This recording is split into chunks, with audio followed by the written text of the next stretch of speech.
Avez-vous déjà entendu parler de Hélène? Je vais me répéter encore. Mais le problème de Hélène, c'est qu'elle travaillait, qu'elle n'a pas fait de refus d'obtempérer, qu'elle payait des impôts, que c'était une mère de quatre enfants, pompier volontaire, pharmacienne. Donc pourquoi Jean-Luc Mélenchon ou Emmanuel Macron parleraient de Hélène? Par contre, en revanche, j'aimerais bien que CNews parle de Hélène, d'accord? Et vous noterez aussi que ça fait beaucoup, hein. Il y a Pauline, il y a Assine, il y a Alice en une semaine. Ça fait beaucoup, hein. Il y a le petit garçon de 2 ans qui s'est fait écraser par un migrant guinéen aussi. Ça fait beaucoup, hein. Beaucoup, beaucoup, beaucoup. Donc, Hélène, Tarsi tout, pharmacienne de 34 ans, mère de 4 enfants et pompier volontaire, a été tuée à l'arme blanche en pleine rue à Saint-Laurent-du-Maroni lundi, provoquant une vive émotion en Guyane. Un suspect SDF a été interpellé. Le meurtre aurait eu lieu durant la tentative de vol. Il y a eu une tentative de vol.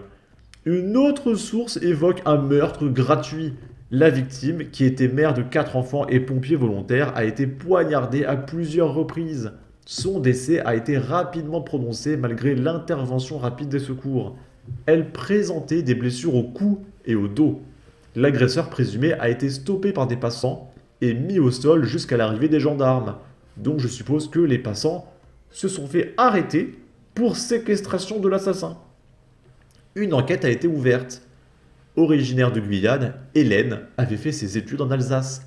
Elle avait obtenu son diplôme d'état de docteur en pharmacie à la faculté de Strasbourg dans le Bas-Rhin et avait ensuite travaillé sur la commune. La jeune femme avait choisi de retourner vivre en Guyane à l'été 2022 pour s'occuper de sa mère malade, indique l'une de ses amies aux dernières nouvelles d'Alsace, et qu'elle s'apprêtait à piloter un nouveau processus de détection du cancer du sein dans sa pharmacie, confie cette dernière qui décrit une femme d'une grande humanité. C'est fou parce que là, pour le coup, c'est vraiment quelqu'un de bien qui était en train de me chercher un remède pour le cancer. Là, c'est limite fantaisiste. La mère réclame une opération place nette XXL. Le meurtre d'Hélène Tarsi-Setou a profondément choqué les habitants. Nombreux sont ceux qui se sont rassemblés devant le centre commercial pour lui rendre hommage après le drame, mais également pour exprimer leur mécontentement face à la violence qui touche durement la région.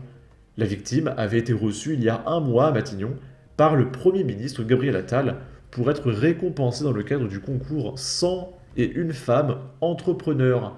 Aux futurs entrepreneurs, elle offrait des conseils précieux basés sur son expérience, définir clairement ses motivations et objectifs, se donner des échéances, acquérir ou déléguer les compétences nécessaires et avancer pas à pas vers la réalisation de ses projets, explique la Guyane, la première. Là, c'est peut-être le maire, je sais pas. La perte tragique d'Hélène, dont le parcours exemplaire allié sciences pharmaceutiques et entrepreneuriat a ébranlé la communauté de Saint-Laurent-du-Maroni. Son décès tragique laisse un vide immense. Ok. J'irais bien voir le reportage, est-ce qu'il est intéressant? Je vais mettre les filtres anti-droit d'auteur, je sais pas ce qu'il se dit. Des gens meurent en laissant elle a laissé 3 ou 4 enfants. Est-ce normal? Nos constitutions et nos lois sont vraiment mal faites. Cet événement qui s'est passé aujourd'hui me renvoie en 1993, où on a monté des associations, où on a marché, où on a crié, où des élus ont changé de poste. Mais en ce moment, nous vivons dans la psychose. On vit dans la peur. On a peur de regarder les gens. On a peur de parler. On a peur de sortir de chez nous. Qu'est-ce qu'on doit faire? Je pense que c'est là. Et là, j'ai une question. C'est peut-être pour ça qu'on n'en parle pas. Est-ce que Jean-Luc Mélenchon et les gauchistes vont oser dire que cette femme est d'extrême droite? Est-ce qu'ils vont oser dire que c'est une facho? Parce que là, c'est compliqué. Alors, je pense que vous comprenez pourquoi. Qu'est-ce qu'on doit faire? Je pense que c'est la Guyane qui perd aujourd'hui. Parce qu'elle était pétrie de talent, intelligente et aussi combattante dans les mouvements, dans les défenses des femmes, entre autres. Je suis trop ému. Aujourd'hui, Nos cabinets à Saint-Laurent sont tous fermés en solidarité. Je ressens énormément de colère parce que cette personne-là qui a agi ainsi, elle avait déjà été signalée. Elle ne devait pas se retrouver en liberté. Elle avait déjà été signalée. Toujours en liberté, c'est merveilleux. C'est tout le temps le même profil. Tout le temps. Si elle avait été incarcérée comme il faut, aujourd'hui ça ne serait pas arrivé.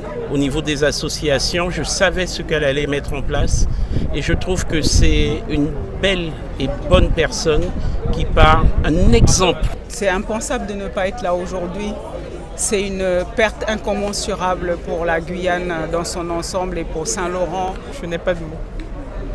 Je ne sais pas comment on va faire pour vivre à Saint-Laurent, mais c'est grave, c'est très grave. Hélène Seytout qui est partie pour étudier à l'Hexagone est revenue pour faire développer son pays et qu'aujourd'hui qu'on entend qu'elle a été donc décédée sous des coups assez terribles. Donc même dans ma voix vous ressentez l'émotion que je dégage et je suis très en colère parce ce qui nous arrive à Saint-Laurent-du-Maroni, il serait temps que nous puissions réagir. On vit une insécurité et on a l'impression qu'on est laissé pour compte. Moi-même personnellement, je me suis fait braquer à main armée et quand je revois ça, donc la psychose revient en fait. Il s'est fait braquer à main armée, le mec. Et il parle d'insécurité, donc c'est quoi, c'est un facho aussi? Est-ce que tous les gens là, tout ça là, est-ce que ce sont tous des fachos d'extrême droite? Comment on fait? J'aimerais beaucoup voir un député LFI réagir à ça. Revient en fait. Aujourd'hui, c'est le tour d'Hélène. Demain, à qui sera le tour? Même moi, ce matin, quand je suis passé, c'est une scène qui était assez horrifiante. Il n'y a pas de mots, en fait. Je sais pas quoi dire. On est tellement bouleversés que... Voilà. Mais c'était important de venir déposer quelque chose ici en la mémoire d'Hélène aujourd'hui. C'est une vie brisée, hein. Une vie, une famille, une ville. Une ville, elle a toute seule porté cette ville. Au-delà de la sidération, tout être humain ne mérite pas de finir dans ce genre de circonstances. Ça suffit en fait, on en a marre. On en a marre, ça aurait pu être n'importe lequel d'entre nous en fait. Pour moi c'est un crime odieux, surtout envers cette personne qui était proche des habitants de Saint-Laurent. Je dirais quelqu'un d'investi d'une mission, voilà, pour son territoire. Quelqu'un avec une grosse humilité par-dessus tout.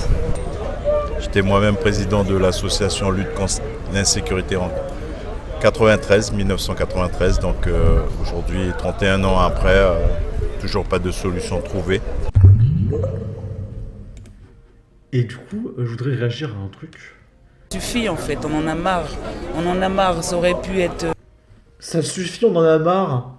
Elle est pas un peu d'extrême droite là? Elle en a marre de quoi?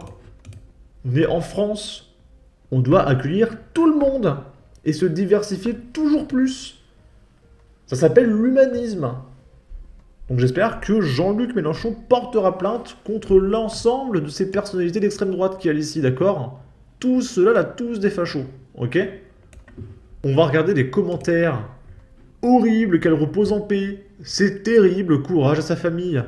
Un sans domicile fixe, ça veut dire quoi? Un migrant? Quel scandale, toutes mes pensées à sa famille. Reposez en paix, madame, quelle tristesse.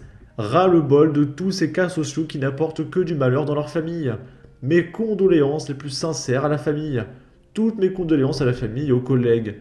Dégueulasse de permettre ça. Repose en paix, toutes mes condoléances à la famille et aux amis. Où est la LFI?